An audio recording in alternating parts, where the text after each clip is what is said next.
ప్రైజ్లాడండి. ఈ దినం మనం ప్రభు కొరకు మనం సిద్ధపడుతుండగా అందరు బాగున్నారా?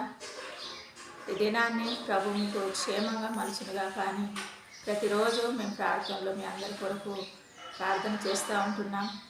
దేవుడు మీ కుటుంబాలకు ఎంతో ఆశీర్వాదం దయచేయనుగాక. మా ఈ దినం వాగ్దానం మనం చూసుకుందాం. కీర్తనలు 23:5 నా శత్రువులు ఎదుట నీవు నాకు భోజనం సిద్ధపరచుదు, నూనెతో నా తల అంటి ఉన్నావు, నా గిన్నె నిండి పొర్లుచున్నది.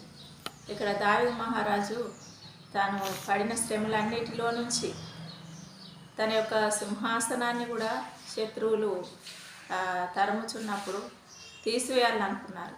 కానీ దావీదు మహారాజుకు మాత్రం దేవుడు అది స్థిరపరిచినాడు. నా శత్రువుల ఎదుట నీవు నాకు భోజనము సిద్ధపరచదు అని ఇక్కడ దావీదు మహారాజు వాక్యం సెలవిస్తుంటున్నాడు. నా శత్రువుల ఎదుట నీవు నాకు భోజనం సిద్ధపరచు అంటే సింహాసనాన్ని తీసివేయాలనుకున్నారు. చేతికి వచ్చిన ఆహారం కావచ్చు, సంపద కావచ్చు, ఐశ్వర్యం కావచ్చు, అన్నీ తీసివేయాలనుకున్నారు. కానీ దేవుడు మాత్రం అది స్థిరపరిచినాడు. శత్రువులందరి ఎదుట తన యొక్క సింహాసనాన్ని తరతరాలు కొనసాగింపజేసినాడు. నేను మా జీవితంలో కూడా దేవుడు ఈ విధంగా అనేకమైన ఆశీర్వాదాలు ఇచ్చేలాగా నువ్వు ఏదైతే కోల్పోయినావు నీ జీవితంలో, ఒక అంతలు కోల్పోతే దేవుడు ఏడంతల ఆత్మ దేవుడు ఆశీర్వాదం నీకు ఇచ్చే దేవుడు. కాబట్టి దాని కొరకు మనం సిద్ధపడదాం. ఒకవేళ నువ్వు ఉద్యోగ విషయంలో కావచ్చు, ఇంకేదైనా విషయంలో కావచ్చు, ఒక వ్యాపార విషయంలో కావచ్చు, ఈ సంవత్సరంలో కోల్పోయినది దానికి రెట్టింపు ఆశీర్వాదం నువ్వు చూడగలుగుతావు. శత్రువులు ఎదుట నువ్వు భోజనం సిద్ధపరిచే దేవుడుగా మన దేవుడు ఉన్నాడు.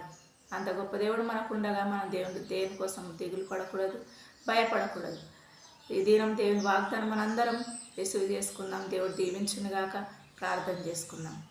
పరిశుద్ర, ప్రేమ కలిగిన తండ్రి, నమ్మకం కలిగిన దేవుడా, నీ పాదాలకు వందనాలు, స్తోత్రాలు చెల్లిస్తుంటున్నాను. ఈ దినం మాకు ఇచ్చినాక నీ మహిమ చెల్లిస్తూ నాయన విన్న ఈ యొక్క వాగ్దానం బిడ్డలందరి జీవితంలో అది ఫలింపచేయండి. ఎంతమంది రిసీవ్ చేసుకుంటున్నారో తండ్రి, వాళ్ళ గిన్నె నిండి పొర్లుటకు శత్రువులందరి అయితే భోజనం సిద్ధపరిచే దేవుడు తండ్రి.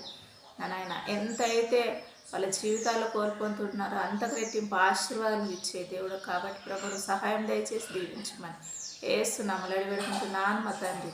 ఆమేన్.